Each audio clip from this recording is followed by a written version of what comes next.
We're now joined by former Otterbein basketball coach, legendary around Westerville, Ohio. Dick Reynolds joins us now from Naples, Florida. Coach, how are you doing?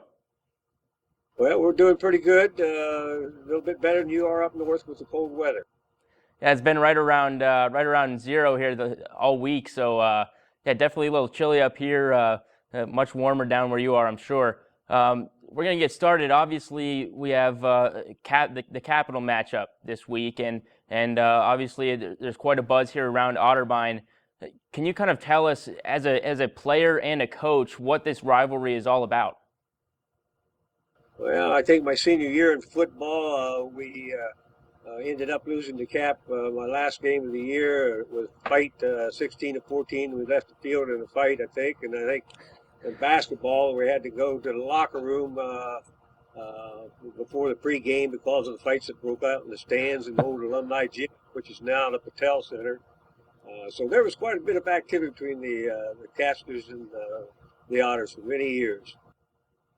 And then as a coach, how did that rivalry kind of become different for you, going from being able to play on the court, now you're on the sideline? What was the difference there? Well, the difference was there. I was trying to keep them from fighting. Coach Chicarella and some of the coaches down there, and both of us not wanting to lose, it carried over pretty good. It's always been quite a rivalry, and it's gotten a little bit more healthy over the years. And the last several years, it was just good competition because there are good people down there, the same as Otterbein, and it slowed down a little bit from the 60s and 70s, where people were a little bit more physical about their Yeah, it sounds like it's maybe a little bit more civil now than maybe it was back in your playing days. So if you could give us one or two, or however many you'd like, of your favorite memories through basketball matchups with the Capital Crusaders. Well, you have to think all the way back to early in my career in the 72, 73 season when Bob Deckard hit a half-court shot in the old alumni gym to beat Capital, and their coach wasn't too happy about that. And you have to think about Tony Borges taking the charge in the lane the year we went to the Final Four and won the national championship, and saying two free throws to ice the game in the closing seconds. All those were memories of Capital. And there's so many games down in the old Columbus Coliseum, which is still now where they play some of the high school district tournaments. We used to be a skating rink under it, and we played the Cap down there at a neutral site one time. And I think several of our students turned loose some chickens because the coach was Vince Chicken, and that was kind of a fun thing that they used to do. But there's just numerous stories about Capital and Otterbein, and you are right. In the last years, it has been healthier and it has been more civil. With the rivalry, you may have a team that's much stronger than the other, or vice versa. When you have the records like they are right now, Capital's clearly a better basketball team at this point. Does that kind of go out the window? Do the records really mean anything when you look at this game and the rivalry between these two teams? Well, I don't know if it's the same right now, but for all the years that I played and the 3/4 of my coaching career, you could throw the records out because there was contests in football and basketball when I was a player that our record wasn't that good in basketball my first 2 years as freshman and sophomore, but we were able to beat Cap, I believe, on Billy Dodson's shot one year, and we were supposed to. In football, we were supposed to beat them in football, and we're actually ahead at 19-0 at halftime and lost 21-0 or 21-19 against them. There was always years, the year that Bob Deckard hit the shot in the old alumni gym to beat them. They were NCAA bound, and we weren't supposed to win that. It. So yes, at those times, records meant nothing. But I hopefully the emotions and the build up to the game and so forth enable the different teams, the team that might be, as you say, down somewhat or rebuilding, to give them enough emotional surge to overcome the fact that they aren't supposed to win. They're going to be honoring the 1977-1978 Otterbein men's basketball team in the Reich.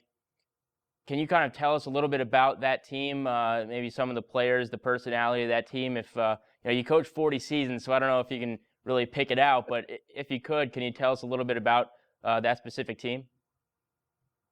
Well, you are text my memory there. You should have a roster there in front of you so that you could help me out with that.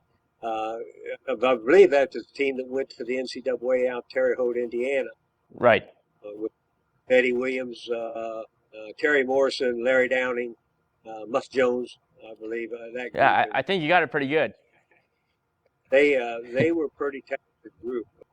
That was a team that bounced back after 2 mediocre seasons and come up with a 21-6 record or something like that, and go to the NCAA. Coach, we'll transition now from basketball, and we'll kind of go over to you in particular, and kind of what you've been doing the last few seasons without basketball after 40 plus seasons having basketball every at the end of winter and into spring. What's your schedule been like, and how are you enjoying retirement?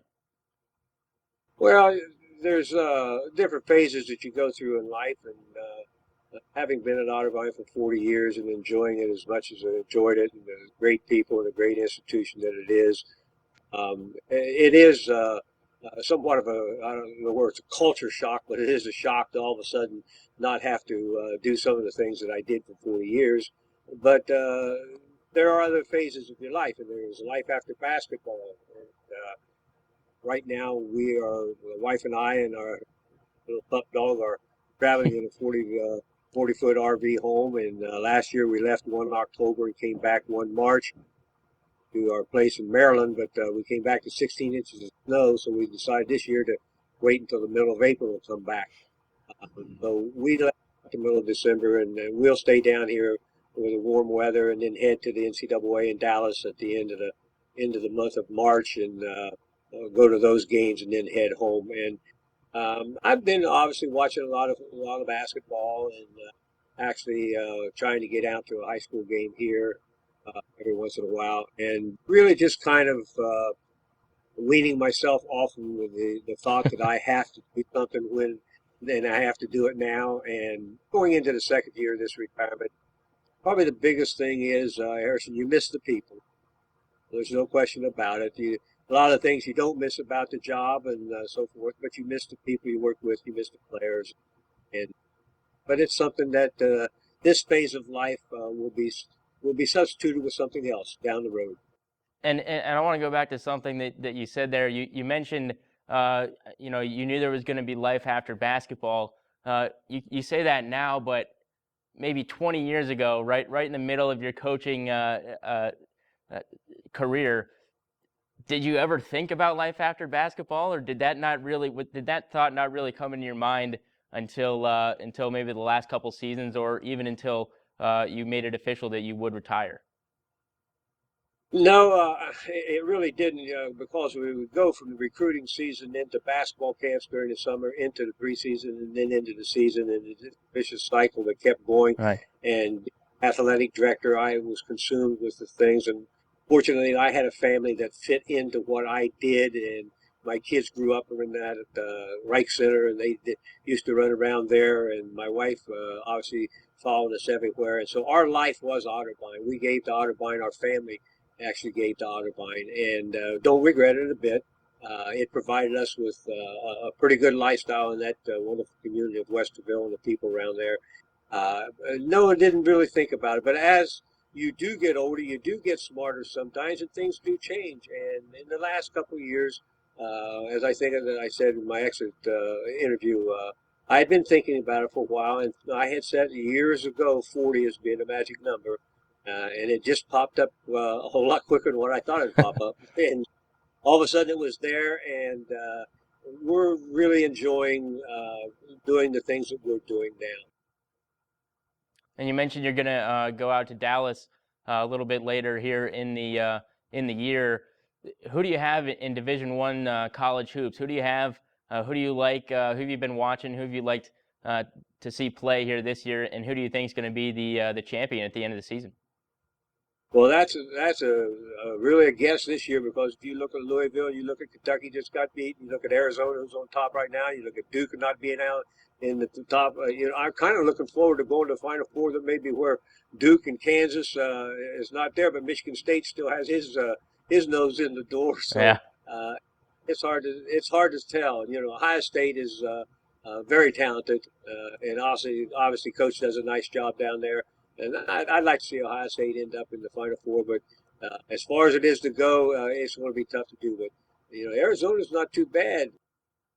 Coach, thank you so much again for joining us from Naples, Florida, where I'm sure it's about 55, 60, a little chilly, but when it's hovering around 0 here, that sounds quite warm to us. Well, it was 78, and I spent the day at the pool yesterday, so it's going to get back better. There you I go. certainly appreciate the time you spent with me, Harrison, and do convey to the people that gathered for that Cap Otterbein game my regrets of not being able to be there, and my appreciation to all those young men that helped start Otterbein basketball during the tradition that when we were there. They actually started whenever they went to the NCAA, when they moved into the Reich Center, and I'm very appreciative of all the things that those young people did for me as a coach, and for Otterbein College, and all the people at Otterbein. We wish them well, and because it is a fantastic place and fantastic people.